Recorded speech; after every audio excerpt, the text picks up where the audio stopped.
My name is Tina. I'm a pharmacy student and I'm a Hindu.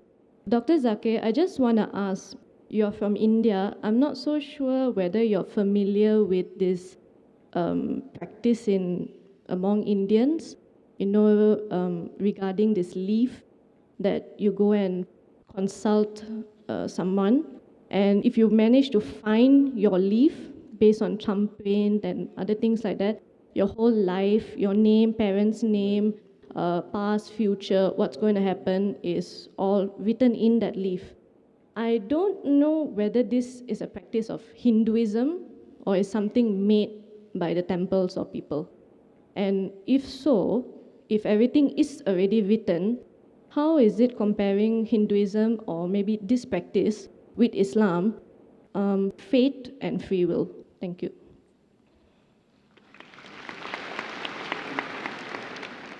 The sister posed the question that there may be certain practices in India about picking up leaf, which mentions about a future. There are different types of practices. It may not be part of the scripture, but there are different types, mainly talking about the future. Jyotish, go to Jyotish, to a fortune teller. Go to a fortune teller, different types. You see on the streets, there are many cards kept, and a parrot goes and picks up a card, and then they read, and that talks about the future. You go to a machine, put your date of birth, and the machine tells you something. Now, based on this, you go, it's very common, and people make a fast buck out of it. I'll first tell you about it. There was a psychologist in States who taught a class of 100 students, and at the end of a week, he said, I will tell you about your past to each student. And he wrote to each student separately. He gave them a chit. He said, don't open. You open together, and after you open, you tell me how accurate was I in my talking about your past. So all the students opened, and 95% of the students, they said that the professor was more than 90% correct. 5% said that he was 80% correct. The key to it was the professor wrote the same thing for everyone. For example, you go to a machine and give a birth date, and the machine will tell you something bad is going to happen in the next 10 days. Even if 100 good things happen, something bad will happen. The next person, the machine will say that something good is going to happen. Even if 100 bad things happen, something good will happen. So most of these things, talking about the future, it's a big fuss. Sorry, I just wanted to say because like my family, it's a thing to do this. So my leaf was found and they read it. So things in it like, because, science student try to think logically, rational, whether it's possible. Because sometimes when some things they say, for example, this is your mother's name, they got it correct. This is your father's name, they got it correct. And I think it's in Sanskrit, so it's like you have to believe entirely what the guy is saying because you can't check it yourself, whether it's right or wrong. I think I was 16 when I read it, so they said the age where you read it was 16.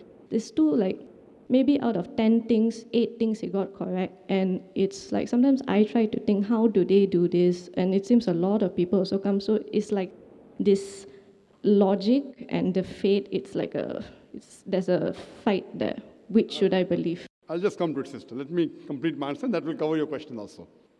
As I was saying, that most of the people that do is a big fuss. It's a big gimmick, just to make fast money.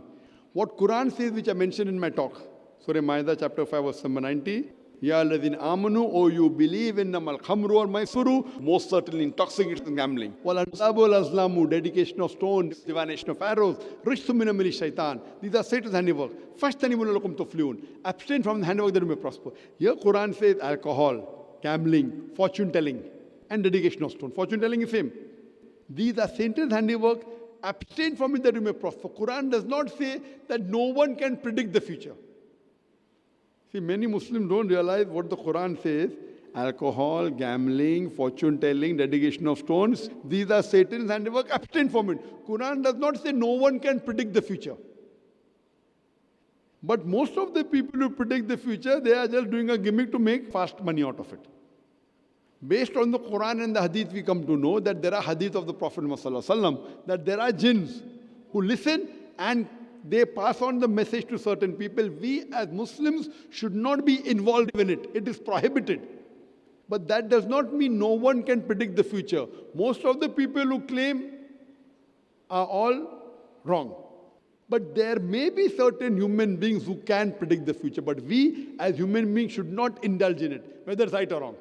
It will be bad for us. So based on this, the Quran says you should not indulge in it. Quran does not say you cannot. There are many people who talk about palm reading. And there are times when some people are 50% correct, some people are 70% correct. If you put heads or tails, 50% will be right, sister. No, heads or tails, 50% will be right. So some people do it just by chance. There may be few, maybe a very small percentage who may have the art of knowing about the past. That is mentioned in the Hadith of Prophet ﷺ. But we as Muslims should not indulge in it. We should not indulge in black magic. We should not indulge in fortune telling. Why? It will cause us harm. So in this context, sister, we as Muslims are not allowed. There may be a very small percentage which may tell quite a major portion of your past or of your future. A very small portion. But we as Muslims are not allowed to indulge in it. That's a commandment, like how we are not allowed to have alcohol, we aren't allowed to gamble. So indulging in it is not good, it is prohibited. The same thing I'll tell you, that as a human being, if you agree that Quran is the word of God, the Quran does not allow a human being to indulge in it. It will be nothing but loss in the long run for you. Hope that answers the question, sister.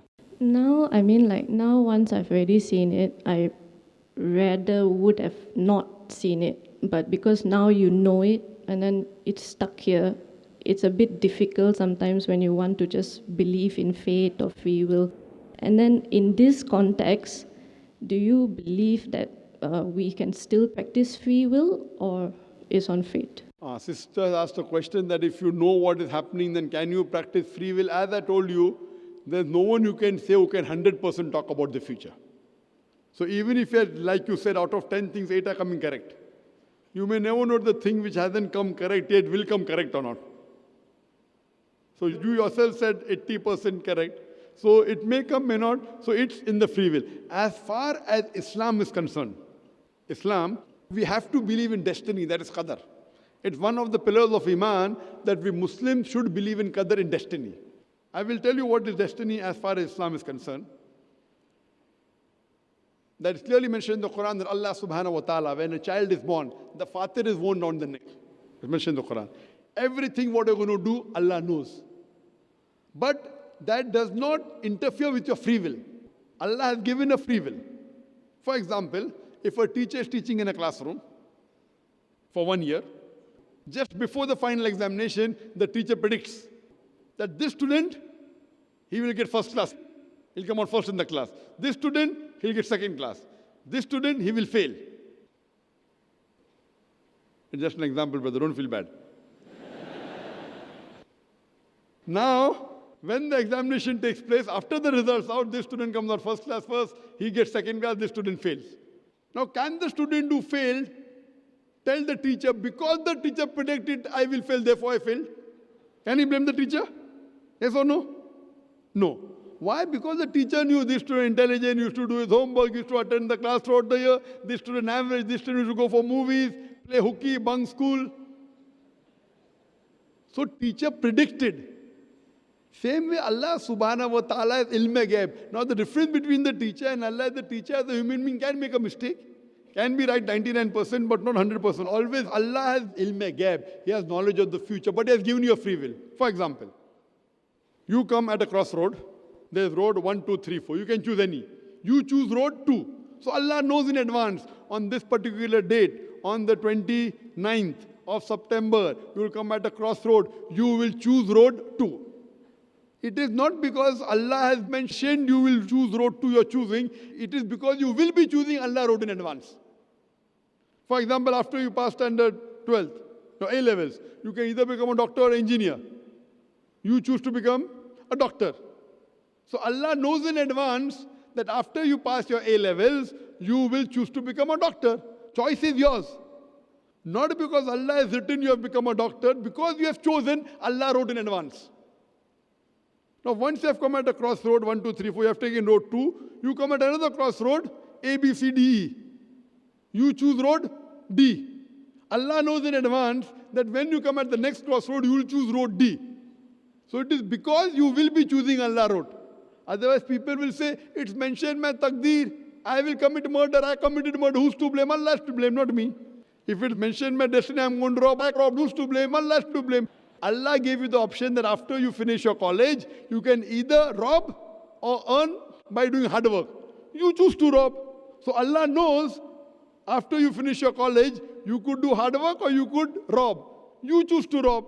So you can't blame Allah. Allah knows in advance, Allah is ilm ghaib. So there is something like taqdeer, destiny, in Islam, but Allah has given us a free will. Allah has given us the free will, we are responsible. Otherwise, then where is the test? And Allah says in the Quran, in Surah Mulk, chapter number 67, verse number 2, Allazi khalaqal mauta wal hayata. It's Allah who has created death and life to test which of you is good deeds. This life, sister, is the test for the hereafter. So that's the reason Islam says don't indulge in fortune telling about the future. Now, as you're saying, something is always clicking here. So you may think that he may have told you, okay, at the age of 30 you'll die. So you may be thinking, oh, I'm going to die. You may not die. So what if you have done a mistake? Forget it, sister. Take it out. You lead your normal life. Try and find out which is the truth. What you have to do, sister? Do a research.